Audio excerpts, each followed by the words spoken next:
उत्तर प्रदेश के बागपत में दो पक्षों के बीच मारपीट की खबर सामने आई है और जानकारी के मुताबिक एक दीवार को लेकर पहले कहासुनी हुई, फिर लाठी डंडे चले और इतना ही नहीं, मामला पत्थरबाजी तक पहुंच गया जिसके अंदर कई लोग घायल हो गए। घायलों में कुछ महिलाएं भी शामिल हैं और पुलिस के बीच बचाव के बाद यह मामला शांत जरूर हुआ, लेकिन पुलिस ने कई लोगों के खिलाफ मामला दर्ज कर कार्रवाई शुरू कर दी है।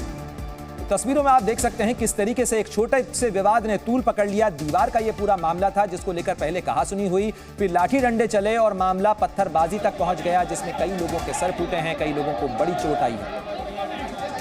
थाना दोगट पुलिस को ग्राम गांगनौली में दीवार को लेकर दो पक्षों के मध्य मारपीट की सूचना प्राप्त हुई थी।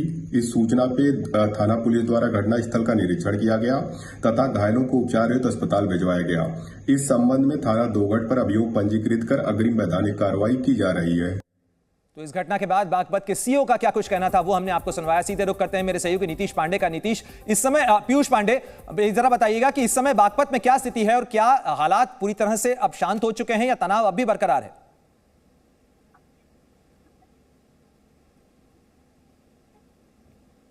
पीयूष, क्या आप मुझे सुन पा रहे हैं? लगता है किसी तकनीकी खामी के कारण पीयूष तक हमारी आवाज नहीं पहुंच रही है, लेकिन आपको तस्वीरें दिखा रहे हैं। उस वक्त की ये तस्वीरें हैं जब छतों से पत्थर चलाए जा रहे थे, सड़क पर लाठी और डंडे चल रहे थे, दो पक्ष जो है वो आपस में भिड़े और ये तनाव इतना बढ़ा कि कई लोग इसके अंदर चोटिल हो गए हैं, जिसमें कई महिलाएं भी शामिल हैं। उसके बाद पुलिस ने कार्रवाई करते हुए न केवल बीच बचाव किया, दोनों पक्षों को शांत किया, बल्कि कई जो है वो मामले भी दर्ज किए हैं। रुक करते हैं जी न्यूज संवाददाता नीतीश पांडे का। नीतीश, जरा ये बताइएगा कि इस समय बागपत में स्थिति कैसी है? क्या मामला शांत हो चुका है या तनाव अब भी बरकरार?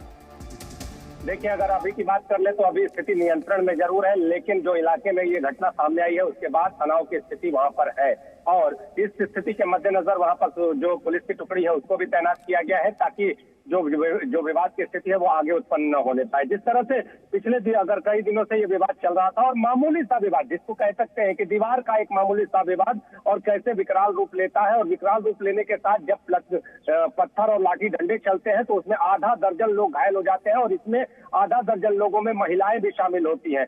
जिस तरह से ये पूरी घटना सामने आई और इस घटना के सामने आने के बाद इसका सोशल मीडिया पर वीडियो भी वायरल हुआ, तो इसके बाद अब पुलिस ने मामले पर संज्ञान लिया है। लगभग 6 लोगों के खिलाफ इसमें मामला दर्ज है और अन्य लोगों को यहाँ पर भी पूछताछ के लिए बुलाया जा रहा है। इसके साथ ही अगर बात करें तो जिस तरह से ये घटना सामने आई है उससे अभी कई मामलों पर पुलिस तफ्तीश कर रही है। आखिर इस घटना के पीछे सिर्फ और सिर्फ इस दीवार का ही विवाद है क्या? इसके पीछे कोई चढ़ावे वाला विवाद तो नहीं है क्या?